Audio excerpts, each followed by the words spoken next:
आज समय चला गया, कहा जाता है कि राजा जनक ने 3 महीने तक बारात को रोक के रखा था अपने दरवाजे पे। 3 महीने राजा जनक को जाकर के ये विश्वामित्र जी, सदानंद जी प्रार्थना करते कि अयोध्या नरेश आज्ञा चाहते हैं कि इनको विदाई दो। बोले अवधेश को कहना कि हमसे कल एक गलती हो गई थी, कल हम रबड़ी की व्यवस्था नहीं कर पाए। आज हमने भोजन में रबड़ी की व्यवस्था कराई है, आज का भोजन ग्रहण करेंगे, कल हम राजा दशरथ को विदाई देंगे। आज निकल गया, रात हो गई। रात में राजा जनक के पास फिर सूचना पहुंचती कि राजा दशरथ विदाई मांग रहे हैं, कल विदा करो। बोले नहीं नहीं, उनको प्रार्थना करना कि कल हम ये फलाना भोजन बनाना छूट गया था, हमसे भूल गए, इसलिए कल वो भोजन पा करके ही राजा दशरथ को विदाई करेंगे। भोजन के बहाने नित्य प्रति रामावतार में कहती है, वाल्मीकि रामायण कहती है कि 3 महीने तक, 90 दिन तक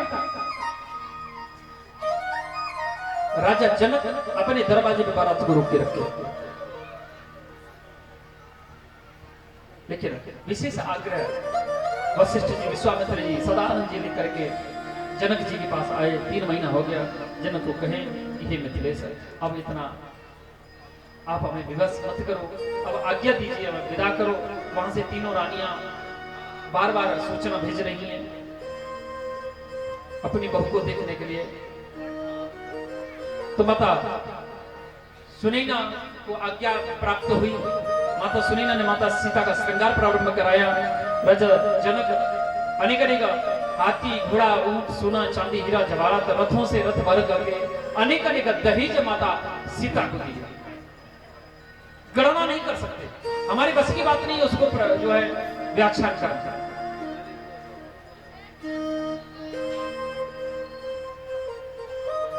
माता सीता को माता सुनैना अपनी गोदी में बिठा दी और कही, बोली पुत्री, अब आप अपने घर जा रही हैं। तो क्योंकि बेटी का वास्तविक घर उसकी ससुराल होती है, मायके में उसकी असली घर नहीं होता, मैयर में उसका घर नहीं होता, असली घर उसका अपना ससुराल होती है। इसलिए आज आप जा रही है, लेकिन बेटी याद रखना कि एक पति एक व्रत नैव। एक स्त्री के लिए पति ही परमेश्वर होता है। अपने पति को छोड़ करके पर पुरुष का स्वप्न में भी दर्शन न करें।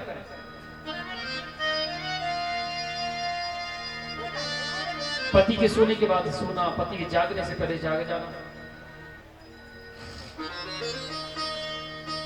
और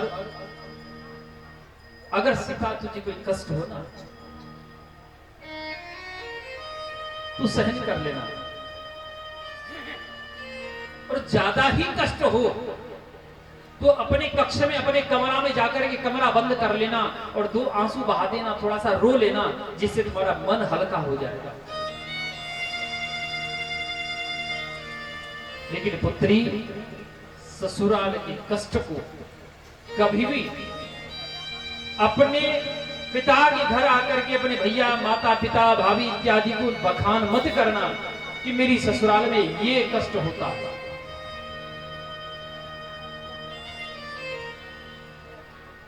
ध्यान रखना प्यारे। जो माता पिता तो इतना समय नहीं है उसके पास, कमाने से फुर्सत नहीं होती, बेचारा उधर पूर्ति के लिए सुबह से शाम तक दौड़ता रहता है। लेकिन माताएं जो होती है ना, सबसे ज्यादा ठनका माताओं पे गिरता है। मैया और जो भाभी जो होती है वो सुबह से शाम, शाम से सुबह अपनी बेटी को कॉल करती रहती है, फोन करती रहती है। आज के समय जो बेटी का बनाए होते ने तेरी सास का कुछ कह तो ना रही है, तेरी जेठानी तो कुछ नहीं कह रही, तेरी गोतन तो कुछ नहीं कह रही, तेरी ननद तो कुछ नहीं कह रही। अबे तू कौन होती है उसे पूछने वाली? तुमसे कम तू घर बसा नहीं सकती तो घर तो मत उजाड़ अपनी बेटी का। और जो बेटी अपनी ससुराल जाकर के मायके के रिमोट से जो चलती है ना, कभी सुख नहीं पाती है, याद रखना। ससुराल में जाकर के पिता के घर का कष्ट और ससुराल का कष्ट पिता के घर में आकर के जो बेटी बखान करती है उसको कभी ससुराल में सुख नहीं मिलता। प्यारे याद, हर मां को चाहिए कि अपनी बेटी को संस्कार दे कि ससुराल का कष्ट आकर के कभी भी मायके में बखान मत करना कि बाप को, कि भैया को, कि मां को, कि ये कष्ट होता है। और जो माता पिता अपनी बेटी के ससुराल में जाकर के उसके निजी व्यक्तिगत जीवन में दखलंदाजी करते हैं ना, उसका घर बसता नहीं है, उजड़ता है।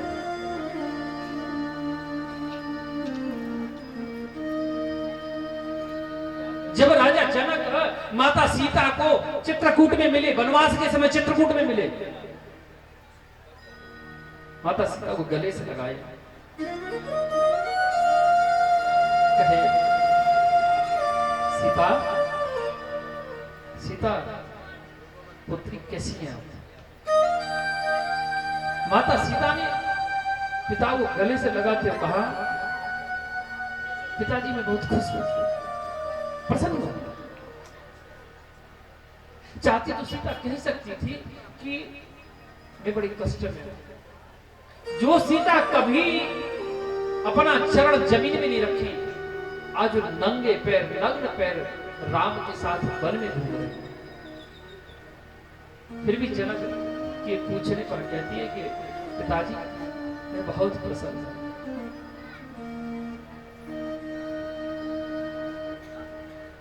तभी तो राजा जनक कहे कि सीधे आज उस दिन तू मुझे छोड़ के आई थी और आज मैं तुझे छोड़ के जा रहा हूं। माता सीता अनेक अनेक प्रकार से माता सुनैना सीता को समझाएंगे।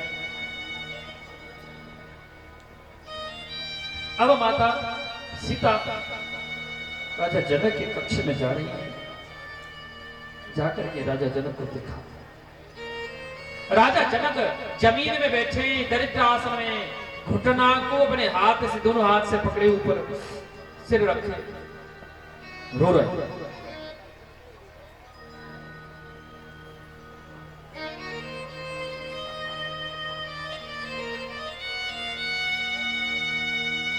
माता सीता ने जाकर के राजा जनक को सिर के ऊपर हाथ घुमाई और कहने लगी, बोले पिताजी मुझे आशीर्वाद दीजिए, अब मैं ससुराल जा रही हूं। वहां जनक नंदनी सीता की आवाज सुनकर के राजा जनक से रहा नहीं गया, खड़े होकर के मैया सीता के गले से लग करके ऐसे रोए जैसे एक बेटा अपनी माता के गले से लग के रोता नहीं।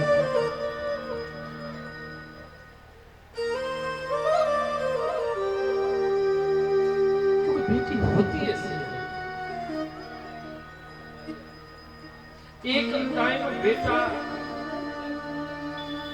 हमारे घर में जन्म न लेगा तो हमारा कल्याण हो जाएगा, लेकिन बेटी जन्म नहीं ली तो उस घर का कभी कल्याण नहीं होता।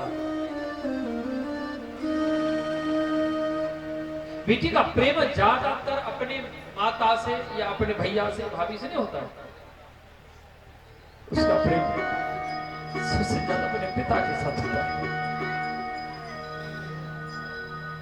एक कन्या को आप बहू बनाकर घर में लाना और किसी प्रकार का कष्ट देना सही नहीं करेगी, लेकिन कोई उसके पिता को गाली देगा वो सहन नहीं कर सकते।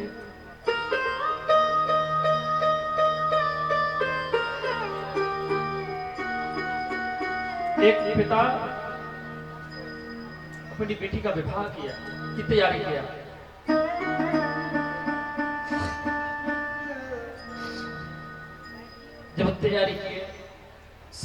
निश्चित हुआ। पहली बार बेटी की ससुराल से निमंत्रण आता है कि समधी घूमने के लिए आ जाओ। न चाहते हुए बेटी का पिता गरीब है, गया।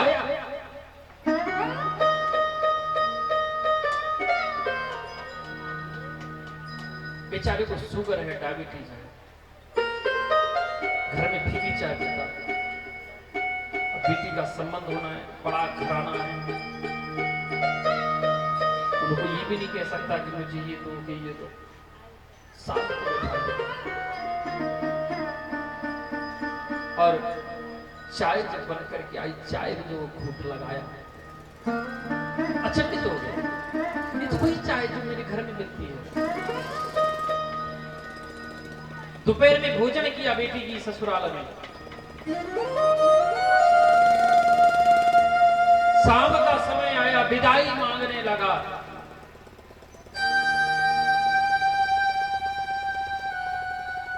नेत्रों में आंसू धारा भरते हुए कहा कि समधी जी, एक बात पूछना चाहता हूं। आपको कैसे पता है कि मैं फीकी चाय पीता हूं? ये आपको कैसे पता है कि मैं भोजन साधारण खाता हूं? आपको कैसे पता है कि मैं जब दोपहर में आराम करके उठता हूं, दोपहर के बाद सौंफ का पानी पीता हूं? अंदर से समझे में बोल गए, लाला अपने ससुर को बता दो कि आपकी बेटी का फोन पहले ही आ गया था। दौड़ करके जब पिता अपने घर गया, बाहर गेट के दरवाजे बरामदे में लगी हुई अपनी मरी माँ की तस्वीर, अपनी माँ की तस्वीर जो माँ मर चुकी थी, तस्वीर के ऊपर माला डाला हुआ है। माला उतार करके फेंक दिया। पत्नी पूछी, आप ये क्या कर रहे हैं?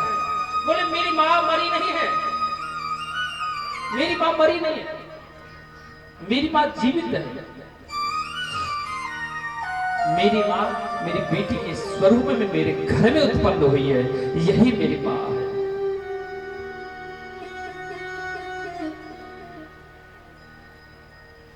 आपने देखा जब माँ मर जाती है तो बेटी को इतना कष्ट नहीं होता, भैया मरता है, भाभी मरती, कोई मरता है, इतना कष्ट नहीं होता। जब बाप मरता है ना, और ससुराल से जब आती है मायके में, बाप के सबके ऊपर रोने के लिए दरवाजे पे गिर करके पछाड़ खा के हाँ पिताजी करके रो के गिर जाते हैं। वो जानती है कि आज के बाद मेरा मायका खत्म, आज के बाद खत्म। क्यों? बेटी जो होती है पिता के हृदय की रानी होती है।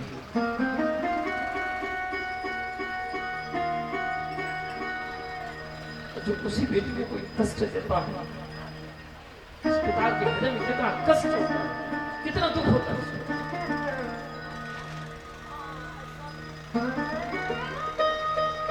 इस वेदना को वही जानेगा जिसको बेटी होगी।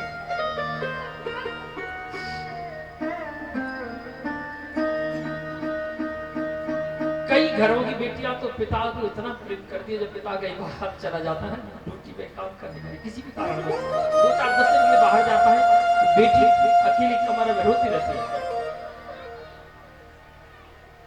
समय से अगर पिता घर में नहीं आया,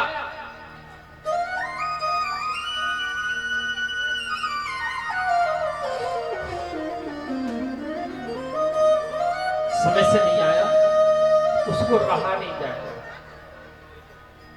10 बार जैसे घायल सर्पणी भगी घूमती है ना, घर में ऐसे घूमती फिरेगी। अगर भैया उसको कुछ बोल दिया ना, तो भैया को एक ही धमकी, एक ही उसको वो करेगी। बोले दारी के आपने संजा को पिताजी जब बता, हर बार पिता का गौरव है, पिता के ऊपर गर्व करती है। कोई भी कष्ट अगर शुरू हुआ तो हर किसी को एक ही उत्तर देगी। अगर भैया कुछ बोल दी या भाभी कुछ बोल दी, भैया कुछ बोल दिया, बोले दारी की तू रुको, आज आमने सामने पिताजी है, जब तेरी चुकाई कराऊं। पिताजी घर में नहीं घुसेगा, उससे पहले तो उसके कान में मंत्र दे देगी, बोले पिताजी देखो इसने मेरे साथ ऐसा किया। अगर वही पिताजी क्षण मात्र अगर उसके नेत्रों से ओझल हो जाए ना, तो इसी प्रकार से तड़प जाती है जैसे बगैर पानी के मछली तड़प जाती है। राजा जनक आज माता सीता को विदाई को लेकर के बहुत रोने लगे। बोले पुत्री अगर मुझे पता होता कि पुत्री की विदाई इतना कष्टदायक होती है, मैं तेरी विदाई क्या करता। सारी मिथिला रोने लगी। राजा जनक आज अंतिम बार राजा दशरथ को प्रार्थना किए कि हे नरेश, मेरी पुत्री सीता अबोध है, इससे रानियों को कहना, महारानियों को कहना, अगर सीता से कोई गलती हो जाए तो अपनी पुत्री समझ करके इसको क्षमा कर दिया करें। राजा दशरथ नेत्रों में आंसू भरते हुए राजा जनक को गले से लगाए, कहे कि हे मिथिलेश, राजा दशरथ अपने आप को कष्ट दे सकता है, लेकिन अपनी पुत्री सीता को दुख नहीं होने देगा। ये दशरथ का वचन है। कह करके राजा दशरथ अपनी बारात को लेकर के वापस अयोध्या के लिए प्रस्थान किए। अयोध्या में तीनों माताओं ने चारों बहुओं का स्वागत किया। माता सुमित्रा ने चूड़ामणि, केस में जगह लगाई जाती है चूड़ामणि, ये वही चूड़ामणि है जो माता सीता ने अशोक वाटिका में हनुमान जी को दी। वो चूड़ामणि माता सुमित्रा ने मैया सीता को मुंह दिखाई में दी। कनक भवन केकई मैया ने माता सीता को दिया और अंत में माता कौशल्या ने राम का हाथ पकड़ करके माता सीता के हाथ में दे दिया। कहा कि हे सीता, आज से मेरा राम आज से तुम्हारा हो गया, इसके ऊपर मेरा कोई अधिकार नहीं।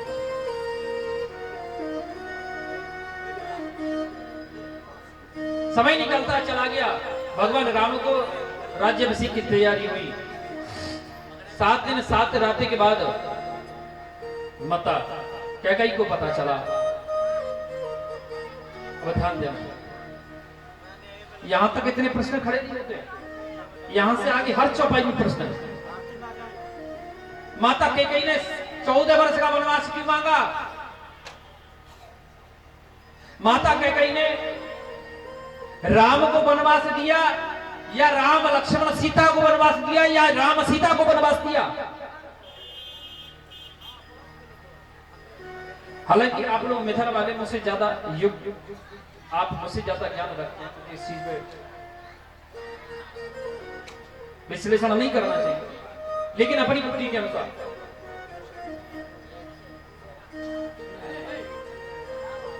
माता कैकेयी ने राम को वनवास दिया तो क्यों दिया?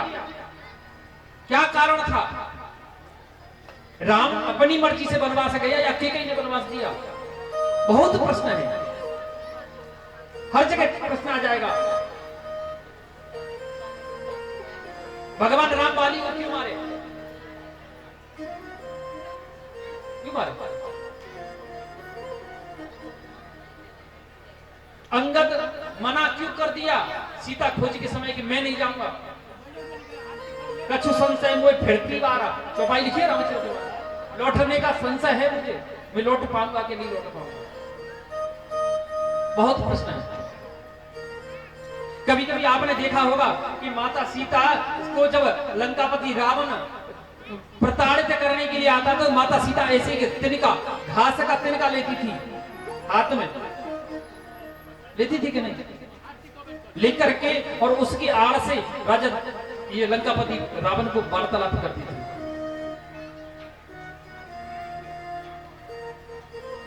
आखिरकार शूर्पणखा क्या झंझट था, शूर्पणखा का क्या झगड़ा था रावण के साथ या राम जी के साथ? बहुत प्रश्न है, इसमें तो इतना प्रवेश किया जाए तो ना कम है।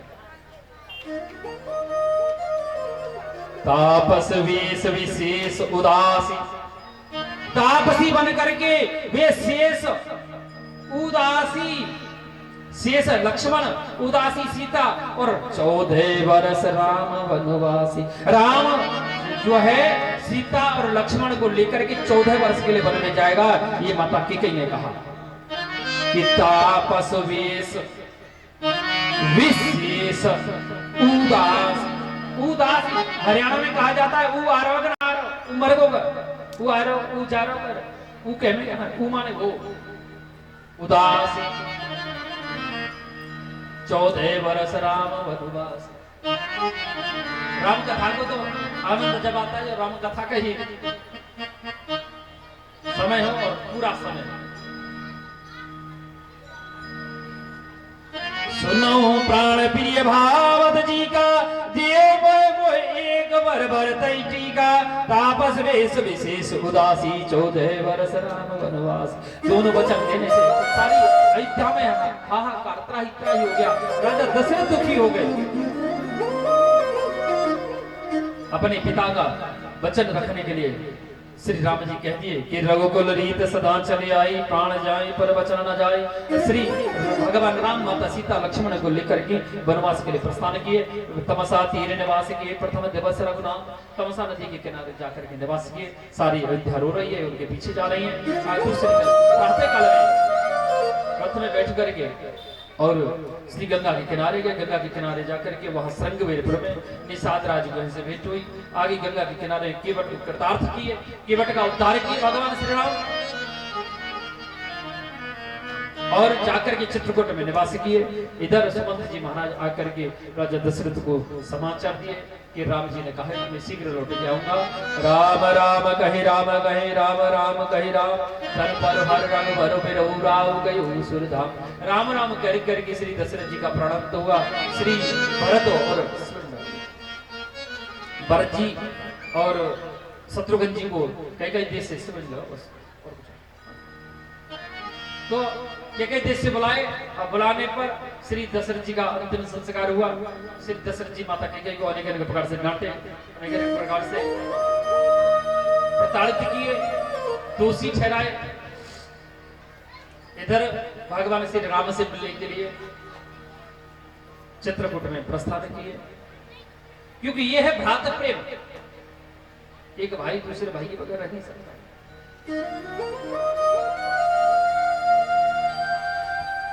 चित्रकूट में जाकर के श्री भरत जी महाराज राम जी से भेंटे।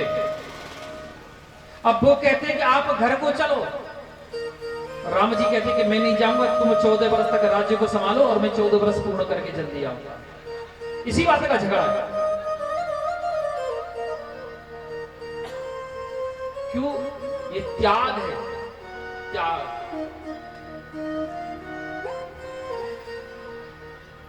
एक बार जब भगवान श्री राम लक्ष्मण भरत शत्रुघ्न बचपन में खेलते तो राम जी हार जाते, भरत जी जीत जाते। तो राम जी भरत की विजय पे लड्डू बांटते कि देखो लड्डू बांट रहे अयोध्या में। अयोध्या वाले पूछते कि राम लड्डू काहे बांट रहे? बोले मेरा भरत आज की खेल में जीत गया है। अयोध्या वाले सोचते कि मानी जब हारने के बाद राम इतने लड्डू बांट रहा है और दशरथ कितने लड्डू बांट रहा होगा, और जब ये भरत कितने लड्डू बांट रहा होगा।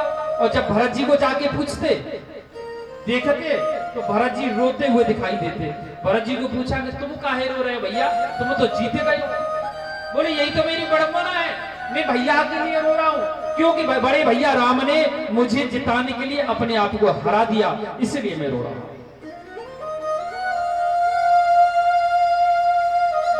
लक्ष्मण जी चिढ़ाते थे भरत जी को।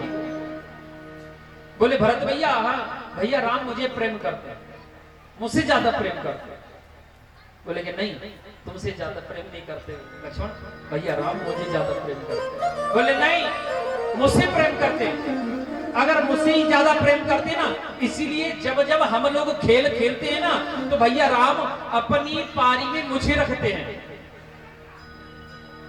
भरत जी बोले लक्ष्मण ये तेरा भ्रम है, तेरी पारी में रखते हैं ठीक है, लेकिन भैया राम मुझसे ज्यादा प्रेम करते हैं। क्यों? क्योंकि भैया राम को पता है कि मैं भरत को देख, अगर मैं भरत को अपनी पारी में रखूंगा तो मुझे भरत को देखने के लिए मुड़ना पड़ेगा, पीछे घूमना पड़ेगा, इसलिए प्रतिद्वंदी में रखते हैं ताकि भैया राम को मुझे देखने के लिए कोई परिश्रम ना करना पड़े। ये भ्रात प्रेम है।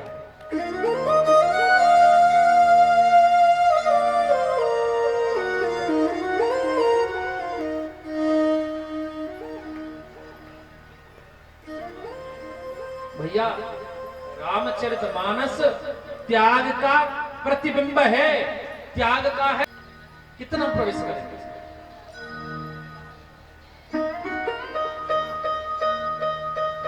आखिरकार अनेक अनेक वार्ता होने पर, जनक जी के कहने पर श्री राम जी ने अपनी खड़ा में लेकर के भरत को दी। शीश खड़ा मुंह अखियों में पानी, राम भक्त ले चला ले राम की निशान। शीश खड़ा मुंह ले चला ऐसे, राम सिया हो संग में जैसे। अब जिनकी छांव में रहेगी राजधानी, राम भक्त ले चला रे राम की निशान। श्री अयोध्यावासी आए, श्री भरत जी ने लाकर के खड़ा मुंह को सिंहासन पर विराजमान कर दिया और शत्रुघ्न को उनकी सुरक्षा करने के लिए कार्यभार दे दिया। आप नंदीग्राम में जाकर के और एक गुफा बना करके जमीन में तपस्वी बन करके रहने लगे। इधर भगवान श्री राम चित्रकूट त्याग करके पंचवटी पे आए। पंचवटी पे शूर्पणखा रावण की बहनी, दुष्ट हृदय दारुण दुख अहिनी। रावण की बहन शूर्पणखा आकर कहने लगी कि तुम सम पुरुष नमो सम नारी, यह संयोग विधि रचो विचारी। इस प्रकार से राम जी को विवाह का प्रस्ताव दी। बोले कि देवी में तो विवाह शादी हो चुकी है, देखो मेरे छोटा भैया है, बातें कर लो। वो आखिरकार लक्ष्मण जी भी उसको भड़का दिए। इधर उधर करने में लक्ष्मण जी इशारा पा करके श्री शूर्पणखा का नाक और कान काट लिए। अति लाघव नाग कान के बिन कीन, ताके कर रावण कहें मान चुनौती दीन। मानो रावण को चुनौती दिया हो, ऐसा श्री ये शूर्पणखा अपनी नाक कटवा करके खरदूषण के पास पहुंची। उनका उत्तर भगवान श्री राम किए। अंत में ये लंका में पहुंची, जाकर के रावण को बता दिया कि ऐसे से बात है। रावण समझ गया कि खरदूषण मोह समबलवंता, मार सके न बिन भगवंता। मारीच को सोने का मृग बनाया, माता सीता का हरण किया, पशु को वाटिका में ले गया। इधर भगवान श्री राम माता सीता को खोजते खोजते ऋषिमुख पर्वत पहुंचे। ऋषिमुख में जाकर के जो है सुग्रीव से मित्रता हुई, बाली वध हुआ। माता सीता की खोज हनुमान जी किए, लंका दहन हुआ, सेतुबंध स्थापना हुई और आखिर में लंका में प्रवेश करके रामा दल और रावण दल दोनों में लड़ाई झगड़ा हुआ। लक्ष्मण शक्ति हुई, मेघनाथ वध हुआ, कुंभकर्ण वध हुआ और अंत में तुलसीदास बाबा लिखे कि रावण रथी विरथ रघुवीरा, देख विभीषण होई अधीरा। 31 बाण चलाए, एक बाण नाभि में लगा, 20 भुजा में लगे, 10 शीशे में लगे, जिससे लंकापति रावण का वध हो गया। बोलिए श्री रावण हंत भगवान की। रावण का उद्धार हुआ। भगवान श्री राम माता सीता को लेकर के विभीषण को लंकापति बना करके और अयोध्या में आए। अयोध्या में राम राज्य की स्थापना हुई। रजक के कहने से माता सीता का परित्याग भगवान श्री राम किए। वाल्मीकि आश्रम में जाकर के माता सीता ने लव कुश नामक दोनों पुत्रों को जन्म दिया। आखिरकार वाल्मीकि ऋषि दोनों बच्चों को राम जी को समर्पित किए और माता सीता धरती के गर्भ में वापस समाहित हो गई। बोलिए श्री सियापत रामचंद्र की। अनेक अनेक प्रश्न है। तो आप कहोगे महाराज जी आपने हमें प्रश्नों में डाल दिया। और इनका जब माता सीता दुल्हन बन के गई अयोध्या, तुझे सुनू ना होगा तो इधर पूछूंगा, मैं तेरा पूछूंगा। दुल्हन बन के गई, बहुभोज होता है, बहुभोज होता है। बहुभोज में हमारी अयोध्या में प्रथा है, ब्रज में प्रथा है कि जब हमारे घर में दुल्हन आएगी, विवाह होकर के आएगी, वही दुल्हन अपने हाथ से रसोई में जाकर के भंडार रसोई बनाएगी। तो माता सीता सबसे प्रिय खीर बनाती थी। श्री महर्षि वशिष्ठ, माता अरुंधति, राजा दशरथ, तीनों माताएं, राम लक्ष्मण भरत शत्रुघ्न, सब लोग भोजन के लिए बैठ गए। सुमंत इत्यादि सबने, माता रोहिणी ने बनाया, माता रुक्मिणी ने, ये माता उर्मिला ने बनाया, माता सत्यकीर्ति ने बनाया, माता सीता ने खीर बनाया। सबको कटोरी में खीर कर करके माता सीता ने और कटोरी में खीर परोस दी। कटोरी में खीर जब परोसी, अनायास हवा आई। हवा में एक घास का तिनका, दुबरी का तिनका आकर के राजा दशरथ की खीर में गिरेगा। खीर में गिरा, खीर में जैसे ही गिरा, माता सीता को दिखाई दे गया और राजा दशरथ को दिखाई दे गया, और जितने भी लोग बैठे किसी को दिखाई नहीं दिया। माता सीता को क्रोध आया। क्रोध में माता सीता ने ऐसे निहारा कि वो तिनका जल करके भस्म हो गया और खीर में मिल गया। राजा दशरथ ये बात जान गए। सबका विश्राम भोजन इत्यादि होने के बाद माता सीता को कहे, बोले पुत्री मैं तुझसे कुछ बात करना चाहता हूँ। बोले कहो पिताजी। बोले नहीं, आपको मेरी कक्ष में चलना होगा। माता सीता राजा दशरथ के कक्ष में आई। तब राजा दशरथ हाथ जोड़ करके, नतमस्तक होकर के माता सीता को कहेगी, बोले पुत्री आज मुझे आप एक वचन दो। आज मुझे आपको उपहार देना चाहिए, लेकिन मैं उल्टा आपसे उपहार मांगता हूं। बोले पिताजी कहो। बोले तुम मुझे वचन दो कि जिस प्रकार से आज आपने मेरी खीर में पड़े हुए तृण को निहारा है, तेरे निहारने से वो तृण भस्म हो गया, इस प्रकार आज के बाद कभी अपने दुश्मन, अपने बैरी को भी आप मत निहारना, अन्यथा वो भस्म हो जाएगा। माता सीता जानती है, अगर माता सीता चाहती तो रावण को एक बार नजर उठा के देखती तो रावण भस्म हो जाता।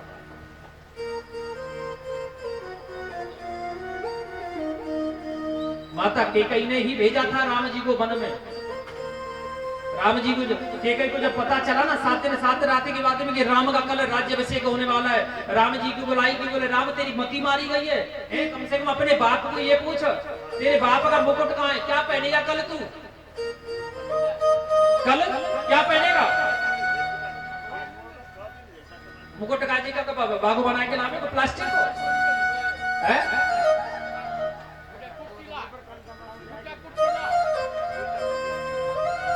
बोले माँ मुकुट कहाँ है। बोले मुकुट किष्किंधा नरेश राजा बाली के घर गिरवी रखा हुआ है।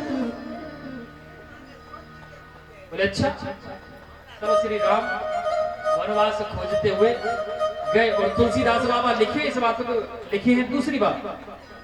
तुलसीदास बाबा लिखे हैं कि जब बाली ने पूछा कि प्रभु आपने मुझे क्यों मारा, अनुज बधू भगनी सुत नारी सुन सठ कन्या सम चारी, इन्हें कुदृष्टि बिलोकई जोई, काय बधे कछु पाप न होई।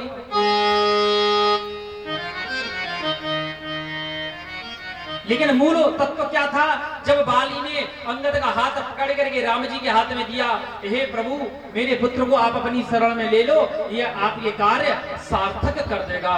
क्योंकि राजा बलि और राजा दशरथ में एक बार युद्ध हुआ, माता ये कहीं उनके साथ थी, तो राजा बलि को वरदान था कि उस किसी भी योद्धा की आदि ताकत उसमें आ जाएगी, तो राजा दशरथ की आदि ताकत बाली में चली गई, जिससे राजा पराजय हो गए। तो कहेंगे या तो केकई छोड़ के जाओ या मुकुट छोड़ के जाओ, तो मुकुट राजा बलि अपना राजा दशरथ बाली को दे दिए। राजा बाली उस मुकुट को रखा। जब बाली ने रावण को बंदी बनाया तो एक दिन रावण को भागने का मौका मिला, तो भागते भागते मुकुट लेके भाग गया। तब श्री अंगद जी को दिया बाली ने, ये बाली ने राम जी को दान किया कि हे प्रभु आप इसको अपनी शरण में ले लो, मेरा पुत्र आपके कार्य बनाएगा। तो अंगद जी जब शांति संदेश लेकर के जाते हैं रावण की सभा में, कहते हैं ना कि जो मम चरण सखई सठतारी, फिर ही राम सीता में हारी। पूरी राक्षस सेना हिला नहीं पाती उनका पैर। जब राजा रावण आकर के पैर में गिरता है तो मुकुट गिर जाता है। मुकुट उठा करके राम जी की शरण में श्री अंगद जी महाराज फेंकते हैं, ये वही मुकुट है। इस प्रकार बहुत प्रश्न है। समय रहेगा तो आगे चर्चा करेंगे। अब हम कथा विश्राम की तरफ चलेंगे। भगवान श्री कृष्ण का जन्म होना है। बोलिए भक्त वत्सल भगवान की। देखो शरणागतम कृष्णा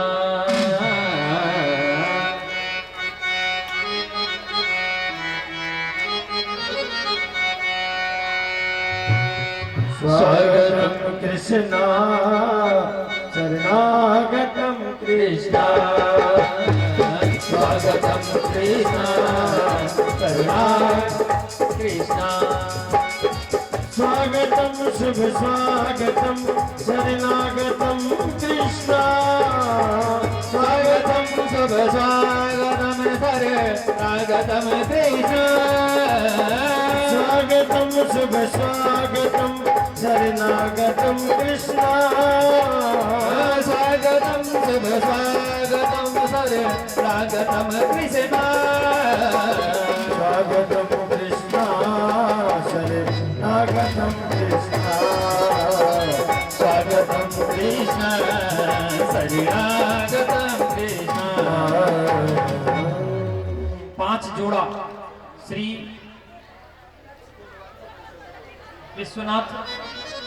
विश्वनाथ झा, श्री रमेश झा, श्री सत्यनारायण झा, श्री लाठ साहब झा